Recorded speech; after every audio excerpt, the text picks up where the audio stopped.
right. Hi, everyone. My name is Michelle Nacouzi. I call myself a Triple Crown lasher, which means basically the Triple Crown are the three most popular national scenic trails in the U.S. So the Appalachian Trail, which goes up the Appalachian Mountains, the Continental Divide Trail, which goes up the Rocky Mountains, and the Pacific Crest Trail, which goes up the Sierra Nevada Mountains. The beer is near the Sierras. So I've hiked sections of each of those trails. If you through hiked all of them, you're a Triple Crown through hiker. I've done sections. Lasher stands for long ass section hiker. So I go out and I do 100 to 200 miles at a time, so a week or two. And just being out there with the through hikers, I've learned a lot about how to hike really efficiently with a small pack and how to be able to live out in the wilderness with nothing but your backpack for like 2 weeks at a time.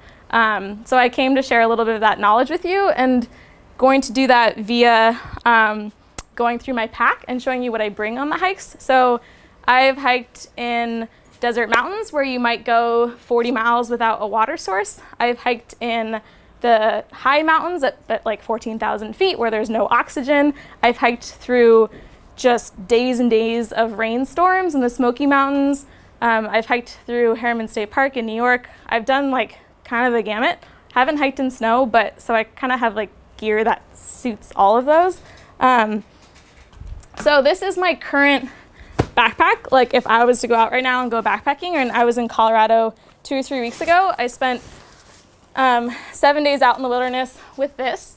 And it's a little bit bigger than what I would have had on the trail because I was with someone else, so we shared some gear, and my hiking clothes are in here. And it doesn't include that much food, so it would be a little bit different if I was actually like off walking down the trail. But what I used to hike with for years and years was this backpack, which is your more typical, like, has a hip belt. It's a 45-liter REI flash pack. I've taken it to Europe for just, hostel travels, and I've taken it to Mount Whitney, Half Dome, 19,000 feet in Peru. I've taken it everywhere and I love it, but I decided that I would try out the ultralight lifestyle with this pack. And that's what I'll go through, and then I have some like other stuff in there that I'll show you.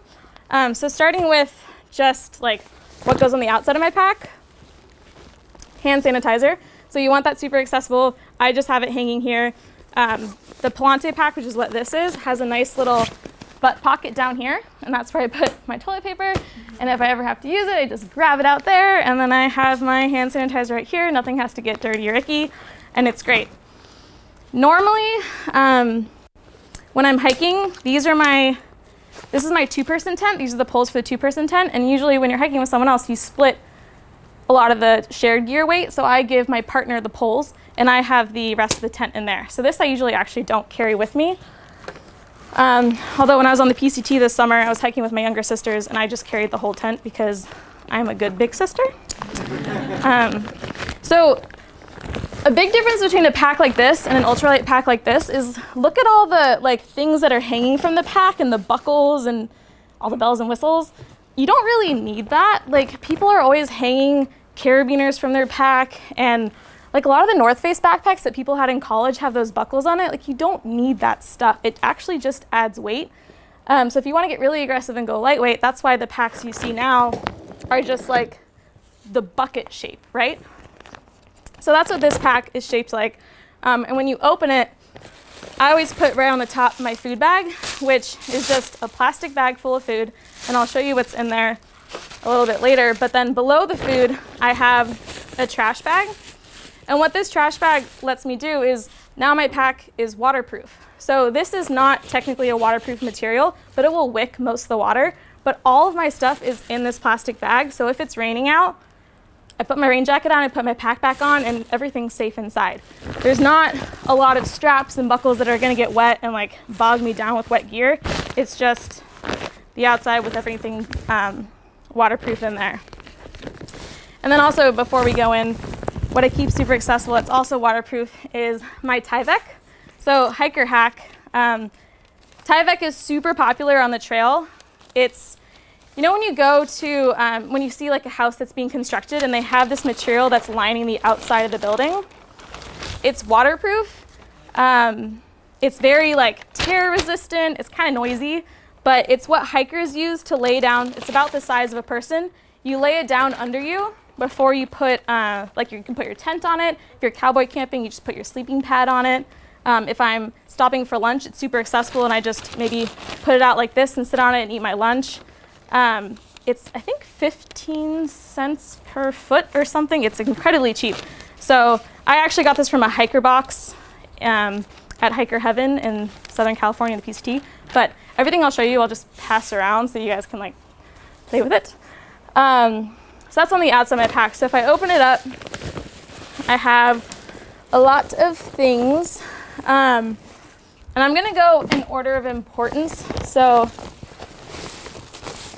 I think what I'll start with is what I'm wearing, because what I'm wearing while I'm walking, I'm not actually carrying, right?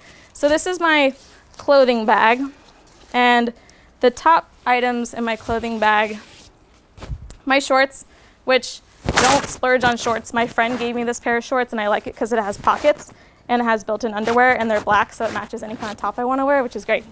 That's super easy. Keep passing around. A sports bra, which is just like, wear a sports bra that you could run a marathon in. It's not going to chafe. I like synthetic so I can wring it out. I can swim in it. I feel really comfortable. It's clean. You can touch it. And then this is my hiking shirt, which is just a button-up Columbia shirt. I actually got this a couple months ago, right before I got in the AT in April. But for years, I just hiked in, like, you know when you run a race and they give you the race shirts afterwards? I just, like, those work fine. It's just something synthetic. If this gets wet, you can easily hang it up on a tree or put it out in the sun and it will dry in minutes. And then socks. So I bring 2 pairs of socks, of hiking socks. You can get away with 1, especially if you're just doing a weekend trip. The nice thing about having 2 is if you're hiking in the rain, you're gonna get wet. And so one of your shoes, or one of your socks will be soaking wet, probably constantly day in and day out. And if you decide you really need like a cleaner pair to put on, you can wash this pair in the creek, maybe when it gets sunny, have it on your pack to dry out and be hiking in the second pair. Now that I've been getting lighter and lighter, I sometimes just bring 1 pair of socks. You don't really need 2. You also don't need like thick, heavy, crazy socks. A lot of brands try to sell you on these like high-waisted, thick wool socks. Imagine if your wool socks get wet, like they're never gonna dry. You want something really light. Gloves. These are, I don't know, they're probably like $5 or $10. A lot of people go to Walmart and get the super cheap gloves. Again, you want something that's gonna dry really quick. These are just synthetic. Sometimes I don't actually bring gloves. What a lot of really lightweight hikers do is they take their sleeping socks and if it really gets cold enough that they need gloves, they'll just, there's your glove. Not everyone wants to do that, but your sleeping socks, you want to have a clean pair of socks to put on at the end of the night to keep your feet warm. It's really nice when you're cold out there to know that you have something warm to cuddle into on your feet.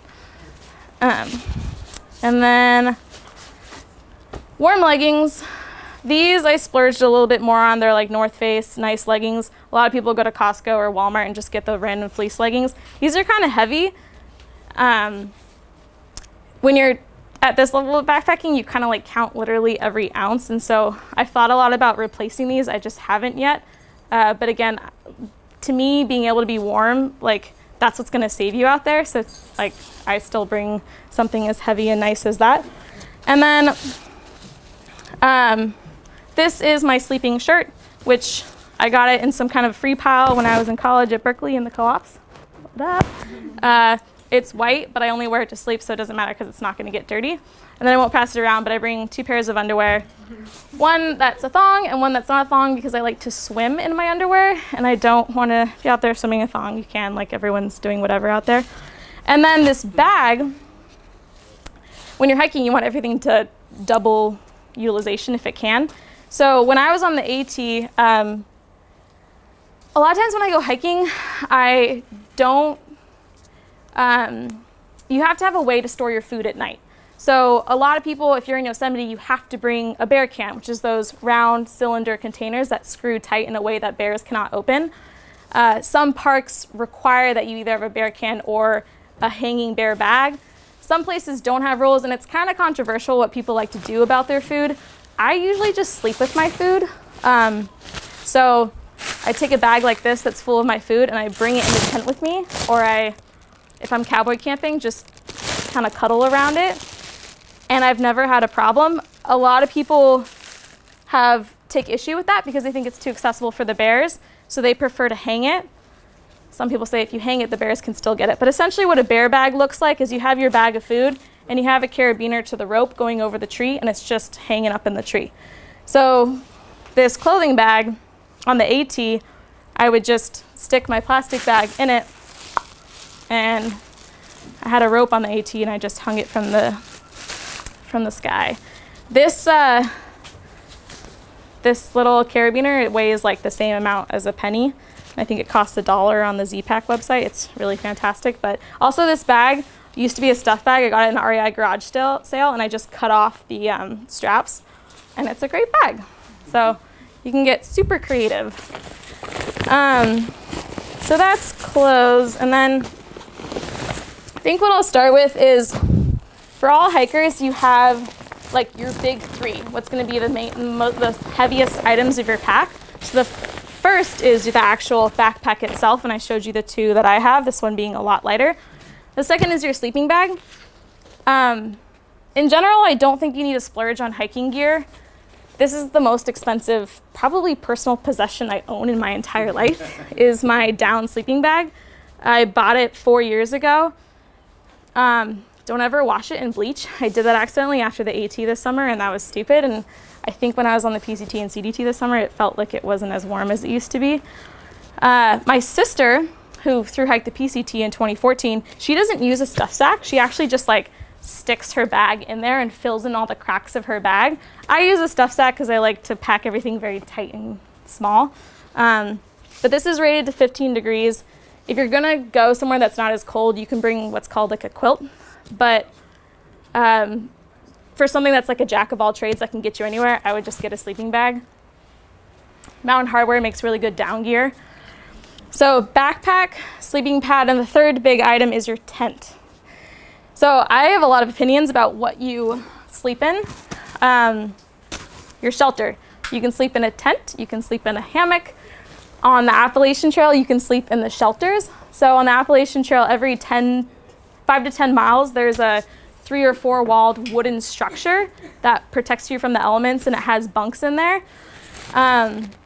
When I went hiking in the Smokies, I decided that, oh, there's shelters, so if it rains, I'll just sleep in a shelter, and if it's not raining, I'll sleep in my hammock. So I brought, and I forgot to bring it with me today, but one of those Eno sub 7 little tiny hammocks that's like this big, and it's tiny and it's super lightweight, and I felt so great about myself. I didn't bring any rain shelter, and so I was stuck in the rain for 5 days, and every day I had to race the throng of hikers to the shelter so that I could get a spot so I wouldn't be stuck out in the rain. That's not best practice. It did work out for me, and if you're alone, like you can always sleep on the floor in the shelter and you'll find a spot, but I don't know, I don't super recommend it. This is a very popular tent. It's the Big Agnes Fly Creek Ultralight 2-person tent. So the full tent is this. Again, I like to usually split them up just the way I like to pack my bag. But I will pass this around. So a lot of people, if you're gonna buy one tent for everything, like a 1-person tent might be great if you're hiking alone, but like if you're gonna go car camping with friends and things, a 1-person tent isn't really gonna cut it. But I do have a 1-person tent if I really wanna go like super lightweight. I bought it off my sister. So this is a 1-person tent, which is made by Z-Packs, the same one that made that little like penny-sized carabiner. Has anyone ever heard of a tarp tent? So a tarp tent, it doesn't have poles, right? What's it standing up on? Your hiking poles, your trekking poles. So I actually used to not hike with trekking poles, so a tarp tent wouldn't have worked for me. But essentially what a tarp tent does is, well, that's stuck. Rather than having the tent poles hold it up, you stick a trekking pole on the ground and you kind of, this just kind of goes over it and gets held up by the trekking pole. And you might have 2 trekking poles on either end, or you might have one in the middle, and it kind of is like a cone that circles around it. So it's super light, and if you're gonna be carrying a trekking pole anyway, it might make sense to bring a tent like this. The problem is they get blown around the wind really easily and fall over, and it's just not as sturdy. But if you're through hiking and you're hiking from 8 a.m. to 7 p.m. every day, you don't really care that much about, like, you're just sleeping in this thing, so you care more about being light than anything else, and you might be fine. Because it's on topic, I will talk about trekking poles. I, for many years, did not use trekking poles, and maybe it's an age thing, but I was hiking on the Appalachian Trail. I did 200 miles to the Great Smokies and beyond in April of this year, and 100 miles in, my knees and my ankles just completely gave out, and they swelled, and I literally limped into Cold Springs, Tennessee, and had to stay there for 2 days and not hike just because I was in so much pain. And I've never been, like, I'd never even taken ibuprofen before, but I took 600 or 800 milligrams of ibuprofen every day for the next couple of days just to get me through the end of my hike, because I was like, no, I want to finish this freaking hike. But after that, I bought trekking poles, and I've been hiking with them. These are not carbon fiber, but they were 39 bucks at REI when they were on sale. But when you get trekking poles, you want them, if you can, to be telescoping, so it makes it a lot easier to transport with. So now that I have poles, I can make that tent more useful, the one that stands up on the trekking poles. So just to show you, since this bag's pretty empty, see how, like, this just collapses? This is tiny versus this one, just on its own, is more material. So this is my down jacket. Second to my sleeping bag, this is the most expensive item I own. 350 bucks or something. I'll show you, so it packs up really small, not as small as some jackets do, but what I like about this jacket, it's the Mountain Hardwear Ghost Whisper, yeah, is a down jacket that has these thicker distances between the stitches makes it warmer, because there's just, the area of insulation is bigger, and then it has this hood. So this is like the warmest backpacking jacket you can get, and because I get so cold, like, I have so much peace of mind carrying this around. I take this with me everywhere, like skiing and car camping and backpacking, and it packs up pretty small. It's not as lightweight as some down jackets, but there's a lot of, like, 30-year-old guys that can go out into the mountains in the middle of winter and be fine in very minimalist gear. I run cold, so I'm gonna have a warmer jacket. I've never really explored the synthetic route, so I don't know much about synthetic. I know that it's lighter, but I use down. Yeah, and I've never explored, like, people spray their down gear to keep it waterproof and so forth. I've never done that. I have learned, though, never to hike in the rain in your down gear, which I did up at Klingman's Dome on the AT, and I showed up at the shelter that night, and everyone was already in their sleeping bags, and I was like that crazy lady that was like, my down jacket's wet, what do I do? I'm freaking out, and everyone, like, took pity on me, but you kind of have to hold your own out there, and I ended up hiking 2 or 3 days with a wet down jacket and just had to get in camp early enough to get warm. It's warmer for the weight, but synthetic will continue to warm you even if it gets wet, whereas down won't, because everything compresses. Okay, I didn't know that. Yeah, I have some friends that are switching to synthetic. I just don't want to spend the money to get a new jacket. This is my sleeping pad. So a sleeping pad goes under your sleeping bag at night. There's 2 main kinds of sleeping pads. There's the accordion egg carton ones that are much cheaper, and then there's these that are inflatable. This is the most popular sleeping pad that's on the long distance trails. It's a Therm-A-Rest, and this is the lightest weight one they have. It's a full body. There's some people, when they want to go really lightweight, they get a sleeping pad that goes from here to here, and they put their bag under their legs. I'm not like that. I have a full body one, and when you blow it up, there's about this much distance between the ground and your body, and that distance gives you some cushion of air to keep you warm. So I was trying to think about this earlier. I guess an egg carton is conduction, and this is convection, which transfers heat slower, so it keeps you warmer. But probably my least favorite part of the day when I'm out there hiking is, like, you get into camp and you have to blow up your sleeping pad and you're exhausted and you're like huffing and puffing and blowing up your sleeping pad. But anyway, this is a windbreaker. So when I was hiking in Colorado about a month ago, it was really cold and we were up at 12 to 14,000 feet. And so when I was hiking uphill, I was sweating and I was shedding layers. And then when I was at the top and hiking downhill, I was freezing. And so when you're constantly, your body temperature is changing so much, you want easy layers that are very accessible and quick to put on and off. So I was wearing my shorts and my hiking shirt, and then I had this stuck right here. I had a hat and gloves really accessible. So this is a windbreaker that I would quickly just put on if I got to the top, put my hat on, put my gloves on, and then I would hike in that downhill until I was warm enough to start taking it off. So this was constantly coming on and off. If I'm not hiking in a cold climate, I don't really bring this because either it's daytime and it's warm and I don't need to be wearing this, or it's night and I'm in my sleeping clothes and my down jacket. So this is kind of a luxury item that varies depending on what elements I'm hiking in. And then my last clothing items, my hat. This is from an artist down in Bishop, California. Everyone on the trail has a trucker hat and everyone likes to express themselves through their trucker hat. So my sister bought me that and I love it. And then this is a hat which I keep in a little baggie because it's white. I actually just got this hat this summer and it is one of my favorite items. It's a down hat. Everyone should bring a hat. It's a really easy item to take on and off to keep yourself warm. I'd never seen a down hat before, but it keeps you very, very warm and it's super light. So I love that little guy. And then for accessories, this is my headlamp. This is the lightest headlamp you can get, and a lot of people get nervous about this headlamp because it's 50 lumens, and generally when you go online and look up stuff, it says get 200 lumens. But this is plenty bright, and you can turn it on if you want, and it has the red function, which is really important. When you don't want to bother other people, you want to be, you know, if you're shedding a bright white light in their eyes, you're going to bother everyone, versus a red light is much more easygoing and easy on everyone else. So this is my tiny little hand lamp. I also just got this summer. And then I usually store that in my little electronics baggie. So electronics on the trail, my cell phone.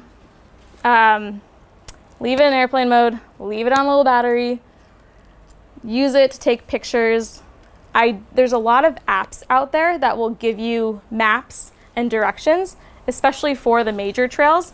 So Guthook will give you, I think on every major trail, Guthook will give you everything you need to know. If you're on the PCT, Half Mile app is free and it will give you everything you need to know. What it shows you is elevation map, it shows you water spots, it shows you where the campsites are, everything distance. You can go into GPS mode and know exactly where you are, even if you're in airplane mode. So this is like my lifeline. And it's really important not to run out of cell phone battery. So I always bring a backup external battery, and if I'm with my sister, she has like a bigger one that we share, but this is just a little BioLite external battery. And I bought these on Amazon because most cords are too long and I just want a short little one. And you just plug it in and you charge your phone. Technically, if I wanted to recharge this, if I was on trail for 2 weeks, I don't have the right plug to do it. But if you're going into town and you need to recharge something, or if you want to just charge your phone in the wall directly, but you don't have the wall plug, like you're in a town, go to a deli, talk to the people behind the bar. They're all going to have the stuff you need. You just have to ask. So you're smiling. You just got to ask. You know, you go to the deli, you ask the guy, and he'll be like, sure. And you buy a sandwich and you sit there and let your phone charge and hang out with other hikers in the deli. And this is my hammock baggie that I just use to carry my electronics in because it's a lightweight, nice little baggie. These are my toiletries. So things that vary a lot between hikers is the amount of consumables they bring. I go very minimal with that stuff. I don't bring bug spray. Instead of bug spray, what I forgot to show you is if I'm cowboy camping and there's a lot of bugs out and they're really bothering me, I have this and I keep it right there in my sleeping bag. And so if I put my hat on and I put this over it, it keeps it away from my face and I can sleep like that. Looks good, right? So I don't bring bug spray, but what I do bring in this little baggie is a nice little mushy amount of sunscreen. So you know when you go to those like quarter machines and you get like a free necklace, not free, but you get a necklace and it comes in a little capsule. So I filled a capsule with sunscreen, put it in a baggie, and that's my sunscreen. And then I have toothpaste, I have my acne cream, which I still get bad acne on the trail. And then I have this little toothbrush. So I went to Walgreens or something and I bought one of their dollar toothbrushes, which is one of those folding ones, and I just cracked off the end of it, so I just have this little thing. And it's small things like hacks like that get you down really small. And then floss. So you don't need the whole big container of floss, right? You just need a couple strands of floss, and I just reuse it sometimes, or kind of only keep it unless I get stuff stuck in my teeth. And then this baggie is a Z-Packs this bag is super light, but that's everything toiletries related, except for toilet paper.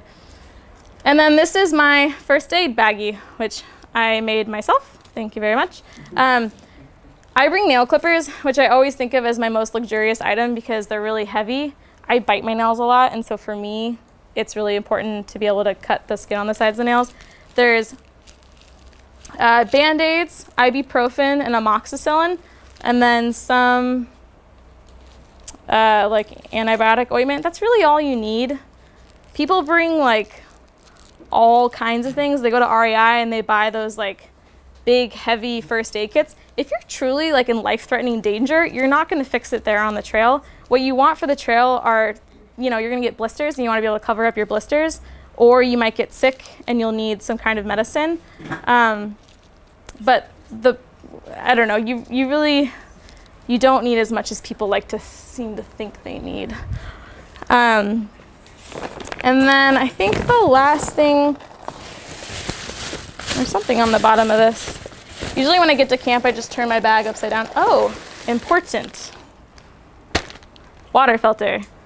So this is the water filter I use, which there's all different kinds of filtering water. This is a platypus, a 1 liter platypus. And this is the filter. So you fill this up with dirty water. This is my dirty water bag. I never put clean water in this. I never drink from this. This is probably contaminated.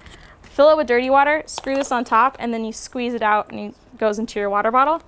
And then this thing is a back flusher. So every once in a while you put clean water in it. You go the opposite direction of the flow when you're filtering and you flush it out. And then the last item that's in here is my rain jacket, which I love because if you look at pictures of me from this summer, a lot of it was in wet areas. And this is just like almost a poncho, and I'm just in this for almost all my photos. So if you look at how far down it goes, it goes past my shorts level. So when I'm hiking in the rain, I just wear my shorts, wear this over it, everything's waterproofed there, and then I'm just hiking. This is a Frog Togs rain jacket. They cost $20 on Amazon. And whenever people are like, oh, what rain jacket should I get? There's like the $200 like Alteryx or whatever. Yeah, I'm like, like go get your Frog Togs. And if it rips, you just duct tape it. And they have pants too. And then, there's a couple items in here because these items I don't actually carry with me in my bag. Shoes. I'm pretty opinionated about shoes. A lot of people are like, wear their thick, big hiking boots with high, whatever, I don't know, they go up high. You don't need that. A lot of hikers don't bring that. Imagine if they get wet. They're wet for like a week.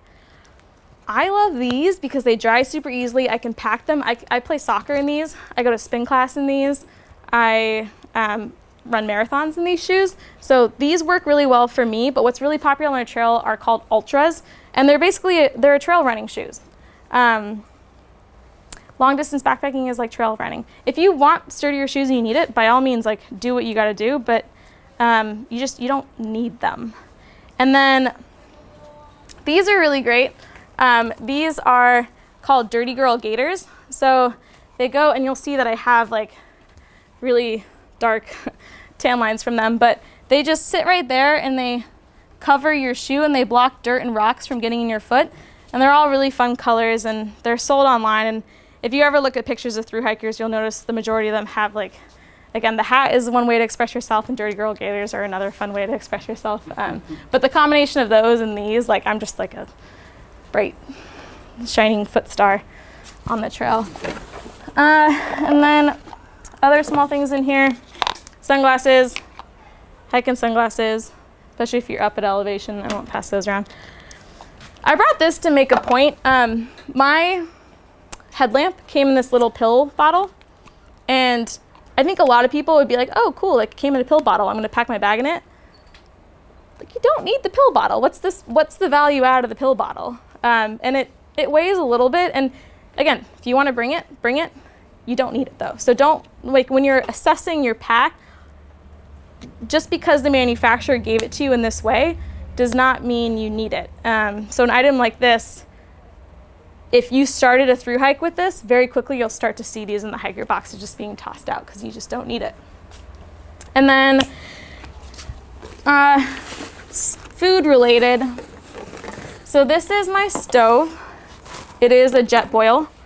And if you don't know what a jet boil is, they're really fast, efficient ways to cook water. They're like one of the most efficient hot water cookers. But the stove is in there, and you just take it out and you attach it on the bottom. You screw it on top of your fuel. And this is what I use if I'm cooking. And then if I'm with my sisters, I bring my little cup. We have one stove, 4 sisters, and we all share our food. This cup I bought for like $2 at Safeway, and I do love the Minions. So I'll pass down this cup. But I actually usually don't bring a stove. I started this summer doing stoveless. So instead of bringing a stove, I bring a Talenti. You know, the ice cream Talenti, it's in those little containers, or a peanut butter jar, and I just soak all my food. So at night, I might put some oats in water, shake it up, put it in my food bag, and the next morning, breakfast is ready. Or ramen, you can do the same thing. I'm a big proponent of cold soaking, but when I was in Colorado, my friend carried that, and it was nice to have warm food at night and in the mornings. I'll talk really quickly about food. I like happen to have random backpacking food in my apartment. So when you're hiking, you want to bring about 2 pounds of food per day, and all of your food needs to be, I don't like to use the word needs and so forth. You gotta hike your own hike and pack whatever you want, but you generally don't want to be carrying water. You want all of your water to be in your water bottles on your pack, and you want to rehydrate your food while you're on trail. So things like oatmeal for breakfast, or tons and tons of bars. Whatever kind of snacks you like, Cheez-Its, or these are just random cheese snacks. I bring a little container of olive oil. One time I was taking a flight and they gave me a salad, and the salad dressing came in this little bottle, and I got very opportunistic and I took it, and now I carry my olive oil in it. It's really great. I like to bring a lot of tunas. If you're gonna bring tuna, bring it in a packet like this, not a can. Because a can, you have to carry out the metal. And if you're gonna buy it, buy the tuna that's in the oil, not in water. So more calories. These little alcohol containers actually work really great if you want to bring whiskey on trail or something like that. You can also get those from airplanes. Something that's also really important that thru hikers do is these are dried mashed potatoes. And when you buy mashed potatoes, quick cook couscous, quick cook rice, they come in packages. And what hikers do is they'll buy all that stuff, and they'll buy a bunch of Ziploc bags, and they'll repackage all of it. So the pro of having your mashed potatoes like this rather than all the bags of mashed potatoes, this is resealable. So if I want to take a couple spoonfuls out and, you know, make a ramen bomb, I can do that. And I don't have to carry like the box that the couscous comes in and pack that out. Plus, once you eat up all this mashed potato, this plastic bag becomes a great little garbage bag. Or if you have some wet, dirty, icky socks, you stick the socks in the bag. Like, it's really handy to have those. So you want to make sure you're repackaging everything as you go. Lots of almond butters, just a random bag of food of what I had available. And then I just bring it all in a plastic bag. And also what's in there, I forgot, is a spoon. So I usually use a spork because it doubles, obviously. But I just bought, can I actually just show really fast? Usually, like for years and years of hiking, I just go to a deli and I take the random white plastic spoons, and those work great. This year I decided to buy a metal one because it was on sale at REI. If I'm hiking, I would take I don't need this, so I would take this off. It's kind of nice to have. A plastic spoon works fine, and it's really easy to replace, and it's cheap. So I don't know, I would just be pro that. And then I think the last thing, I know I keep saying that, but the last thing, well, 3 last things. Trail wallet. So don't bring your wallet. Get a little plastic baggie. I bring my Metro card, some cash, and a debit card, because a debit card can work in situations where your credit card might not, and you can always get cash. And then don't bring your full wallet, just bring in a little plastic baggie. On the Appalachian Trail, I brought headphones because I was going out to trail by myself and getting off by myself, and I had a 15-hour train ride when I was getting off. And so I brought these, and the reason I brought these is because they're crappy, so I could lose them or they could get wet. And if you take this off, then you plug it into an airplane seat and you can listen to music on the airplane. So I thought I was clever, but it doesn't sound that clever when I say it out loud. And then I can pass this. Oh, you don't pass my wallet. Okay. The last thing is water. So actually, it's pretty variable depending on the hike you're gonna do, is how much water capacity you have to bring. Generally, the rule of thumb is 1 liter per every 5 miles. So if you look at the Gut Hook app or whatever, and you see ahead of time that generally there's no stretches more than, I was on the Colorado Trail in September, there was no stretches more than 10 miles without water. So I didn't really need water capacity over 2 liters. And in my water filter bag, I had that platypus, that was 1 liter. So in theory, I really only needed like a liter and a half with me in my bag. So I got the Smart water bottles, the 2 750 milliliter ones, and just had them on either side. I didn't have the bigger Smart water bottles to show you. I just had this one at my apartment. The reason Smart water bottles in particular are so popular in hiking, does anyone know? The filter fit on them. The filter fits on them. The filter fits on them. They're not as rugged as like an Nalgene. It's a thinner plastic, it's lighter. It fits really well in a bag. So it's tall, it's very, it's skinny and tall. So if you're hiking on the PCT and you're doing that 40-mile dry section and you have to carry, 40 miles, 1 liter per every 5 miles, that's 8 liters. You're gonna have 4 1-liter Smart water bottles, 2 on each side, and these very easily fit side by side. And imagine trying to fit 2 Nalgenes here, it wouldn't work, but if you had 2 tall Smart water bottles, they fit. So that's why hikers really like Smart water bottles. And my sisters and I always joke that, like, does Smart Water realize that all these delis along these thru hiker trails sell out of so many Smart water bottles? Like, we don't really know, but we think it's funny. So that's, I vary the size of the water bottles I'm bringing depending on the trail and like what the water report looks like. And then I guess we'll end on this. This is like a total luxury item, but my sister bought it for me and it's fun. Sometimes if you want like a little seat pad, that's what this is. And a lot of people, because this backpack doesn't have a rigid back to it, people will slide this in behind it, something like this, to give yourself that sturdy back. I don't do that because I don't really need it, and I actually usually use my rain jacket and just kind of stick it back there, but this is like a fun little, these are really popular. People like to use them to sit. But I think that's everything. Can anyone think of anything that maybe I'm forgetting? What about trash? How much trash do you carry? Yeah, so, well, I don't start the trail with any trash. But like if I look at my food bag, sorry, I'm not nervous. A lot of people like to bring those, you know those food things that like you add water to it and it's in a pouch. I forget what they're called, but they're like $10 each. Mountain House, and they're great. They're delicious, and they're much more nutritious than eating ramen and mashed potatoes. But if you're hiking for 6 months, it's really expensive to spend $10 a meal. But those generate a lot of trash. And LNT, leave no trace, do not just slush a bunch of water in it and dump the container out. Like, you either need to drink that or you need to pack out whatever's left in that container. That generates a lot of trash. This stuff doesn't generate that much trash because these fold up really small. My trash bag is about this big for like 5 days. And when you're hiking these long distance trails, a lot of times you pass like a campsite or a trash can, and you just dump it out as you go, and dump out your dirty toilet paper and so forth. Is there anything else I'm missing? Yeah, this is the Palante pack. I'll pass it around. This, shout out to Palante. They are like, you go on the PCT or the AT or any trail, like everyone recognizes this pack. I was obsessed with it for an entire year, stalking them on Instagram before I got it. It's $250. It's not cheap, but I really love it. They tend to say like you should be a base weight of 10 pounds or less to have a pack like that. Oh, and sorry, really fast. It doesn't come with the hip belt, but if you're nervous, you can ask them to add one. And what? So I did the first time I went hiking with it, and the second time I didn't even take it out. But I keep it stored in there in case I need it. But it does kind of come with it.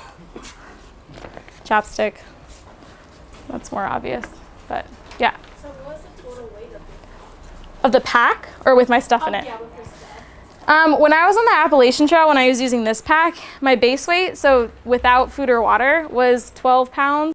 I don't know what I'm at right now that I'm in that pack. But I think I'm less than 12, but probably not less than 10. Things that people would give up, like some thru hikers, what they would give up, they would take the lighter tent. So when I was in Colorado, I took the 2-person tent, and it's a little bit heavier. They probably wouldn't bring the Windbreaker. A lot of people, again, would not have the full length sleeping pad. They would have the shorter one. They wouldn't bring, a lot of people don't bring an external battery. Yeah, this sleeping bag is kind of heavy. A sleeping bag, this is a lot of the 10 to 12 pounds, this is, a pound and a half of that. And there's much lighter sleeping bags you can get, but it costs $350. I just haven't invested in that. But yeah, those are the kind of, they wouldn't bring nail clippers. They get down to the ounces.